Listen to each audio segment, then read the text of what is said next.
I've gone over every single scenario and I just don't know. None of us know what happened, Trevor. If you know, can you please come forward? Give my parents some peace.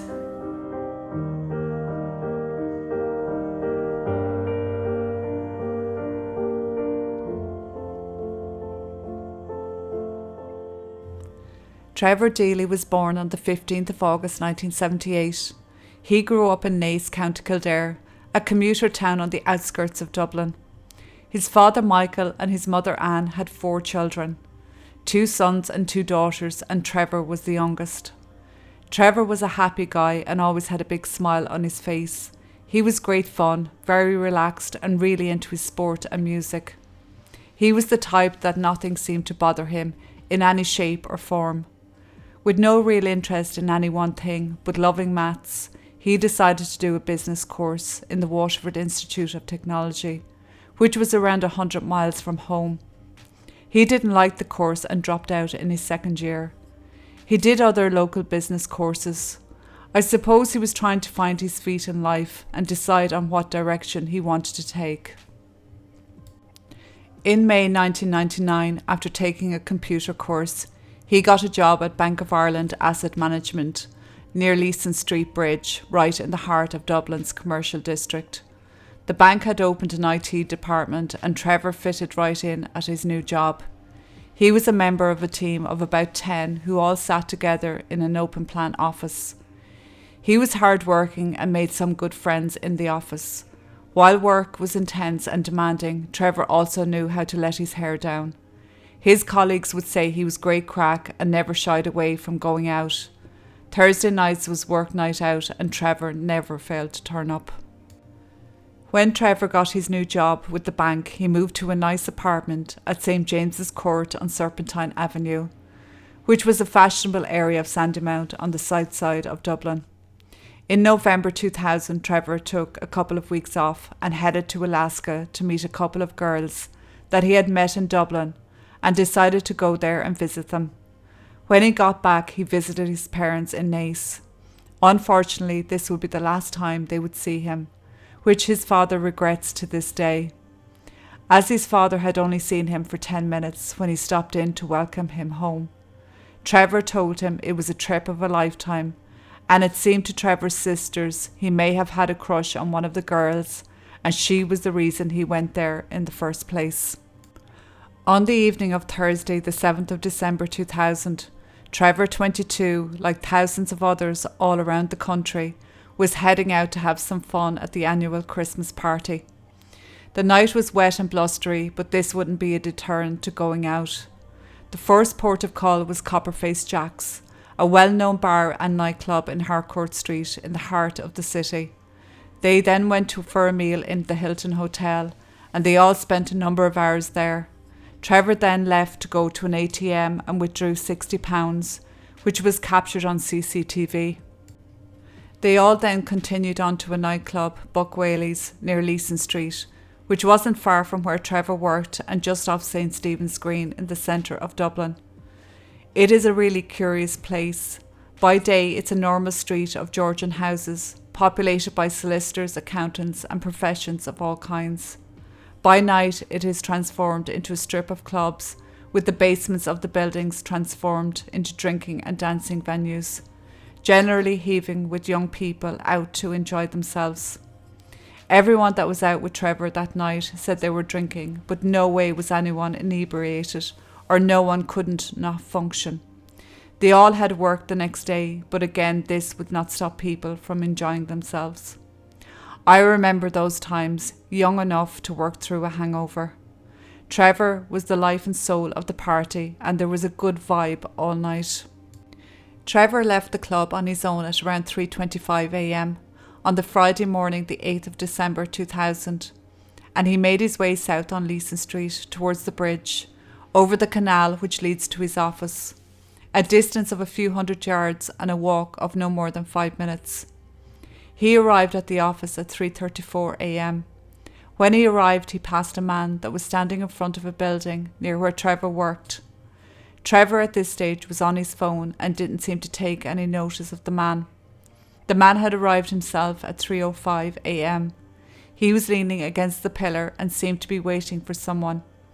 It also appears that he too was on his phone just before Trevor arrived. There is a suggestion that he was aware of the camera behind and never turned once towards it.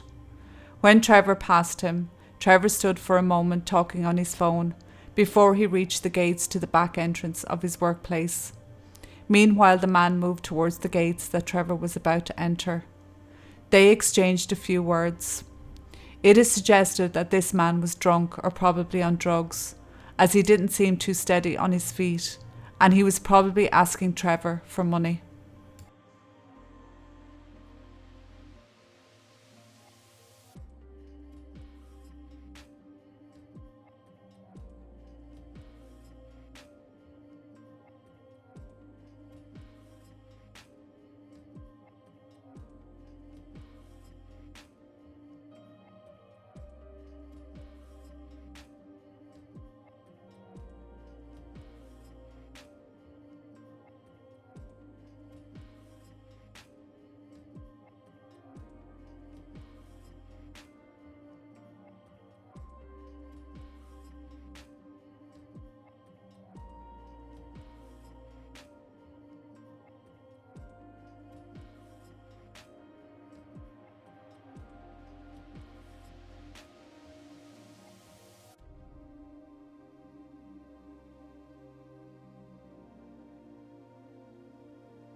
Trevor arrived into work looking like a drowned rat and met with his colleague Carl Pender, who was working the late shift. He said Trevor was in great form and they chatted about the night out over a cuppa. Another thing Trevor did was check his emails. Now, nothing has ever been released about the emails. My thoughts was he was hoping to get an email from the girl in Alaska, but I don't think even back then you could use your work computer for personal emails. But it was suggested that the reason he went to the office in the first place was to check his emails. But what could be so urgent that couldn't wait if it was work related? He was due into work in a few hours and they could be dealt with then. This is why I think it was a personal email he wanted to check. Carl would say later that Trevor was a little bit tipsy, but in control of his faculties, well able to hold a conversation and in great form. At around 4 a.m, Trevor told Carl he was heading home, but he, like everyone else, would have to walk as there was a taxi strike on that night. Carl and Trevor said their goodbyes and Carl said, "I'll see you on Monday." Now, there has been a bit of confusion over this statement. Trevor was due in the next morning, whereas Carl was on a night shift and not back on the same schedule as Trevor until the Monday morning, and this is why he said, "See you Monday." Before Trevor left the building, he grabbed an umbrella and was seen again on CCTV at 4:02 a.m. leaving. He paused and fixed his coat and then fought to open the umbrella and headed in the direction of home. At this stage, there doesn't seem to be anyone following him.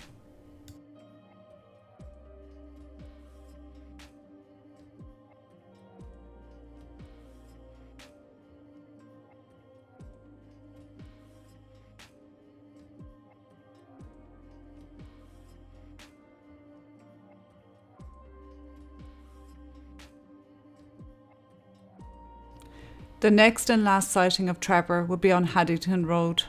What should have taken 6 minutes to walk from the office to this camera took Trevor 11 minutes.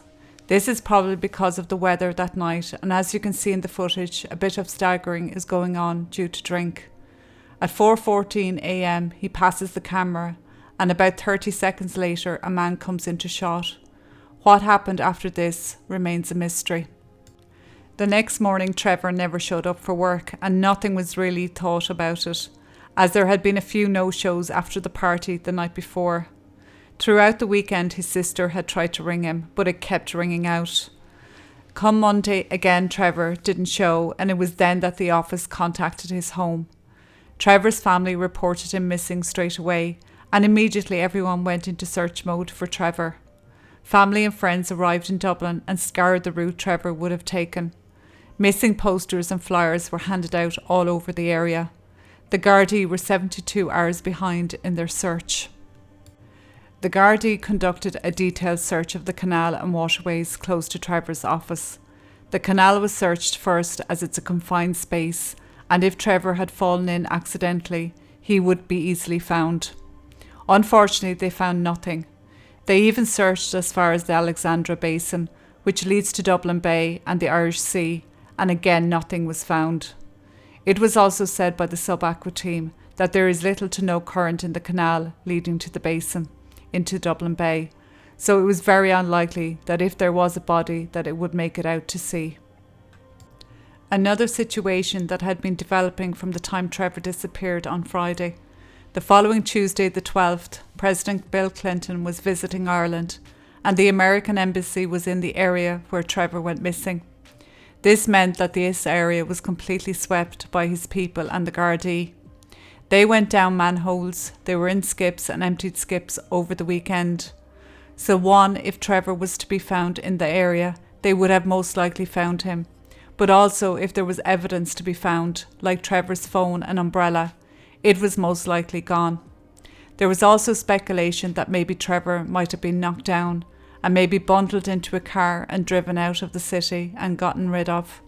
But some think that there may have been a trail left behind if this happened. The car would have been damaged, it would need to be fixed or sold on. There would be a trail of evidence left behind.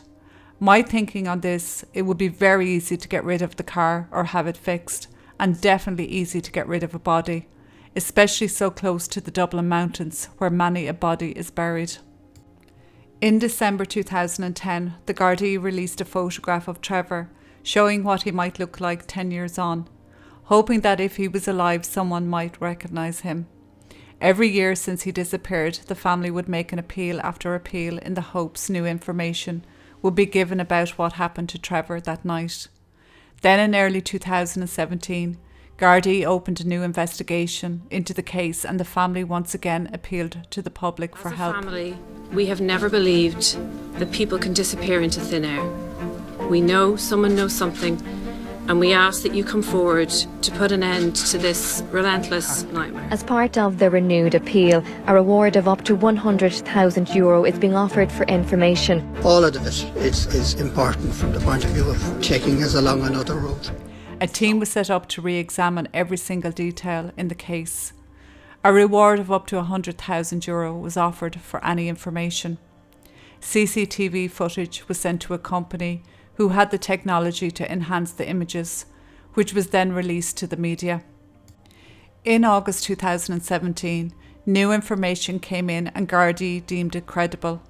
An informant for the Gardaí came forward and said that Trevor was beaten and bundled into a car not far from where he was last seen, on Haddington Road. He was later shot dead by a notorious drug dealer from a Dublin crime family based in Crumlin. The information came from a criminal associate of the gangster. The informant said he did not want any of the reward money, and even though he himself was not involved with the killing of Trevor, the killer had told him what had happened to Trevor that night. This particular crime family were infamous at the time and were very active in the area where Trevor disappeared. This search was really hard on the family because in one sense, if he was found, then all hope was gone that he would be coming home, and they spent the last 17 years living with that hope. A gun would be found on this site by the Garda team, and it would be sent away to be forensically tested. This fueled media speculation, but Gardaí were keeping very quiet and did not release any information to the media. Gardaí spent 6 weeks searching this area, but nothing came of it. As for the gun, the Gardaí eventually confirmed that the gun was not linked to Trevor's case. Finally, I want to bring you back to the night Trevor disappeared, and I would like your opinion, which you all can leave in the comments. I am going to leave you with some footage that was pulled from a TV documentary on Trevor's case in 2015. Credit goes to filmmakers David Lester Mooney and Mark Kilbride, having discovered this anomaly. Not only is there the chief suspect in the footage that Trevor passed and later spoke to outside the gate of the offices, but after Trevor went inside, another man appeared and is standing with the first suspect. Also in another piece, you will see a third man in the background holding an umbrella. Note the time, it's at 3:37 a.m. Trevor has already gone into the building. To me, this is so eerie and unsettling. Obviously, by 4:02 a.m, all three figures are no longer there. Mark and David have spoken to the Gardaí and they stated that these two new figures in the footage have been identified as Trevor's work colleagues, and the first man still has not been identified. If these other two men are identified as work colleagues, it throws into question certain accounts of that evening that we have been given since Trevor vanished, and adds confusion that surrounds many aspects of this case. Mark and David think that the second person in the footage is the man that followed Trevor in the final footage at 4:14 a.m. If they are work colleagues of Trevor's, why were they there? Did they speak to the first man while they stood with him?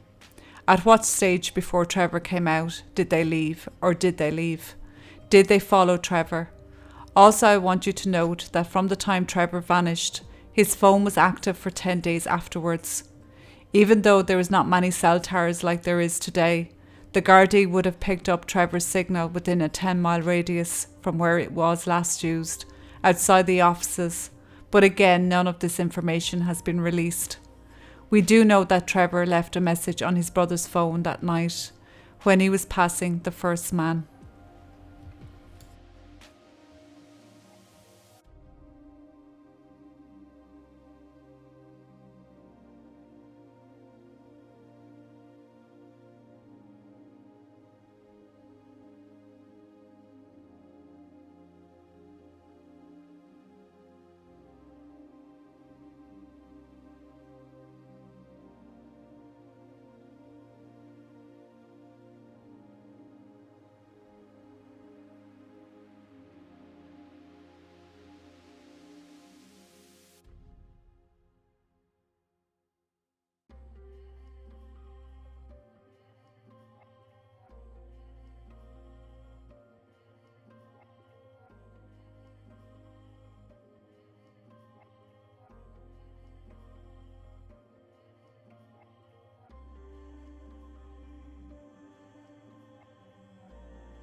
To this day, no new leads have come in and the reward still stands. The family still live in hope and Ireland has never forgotten Trevor.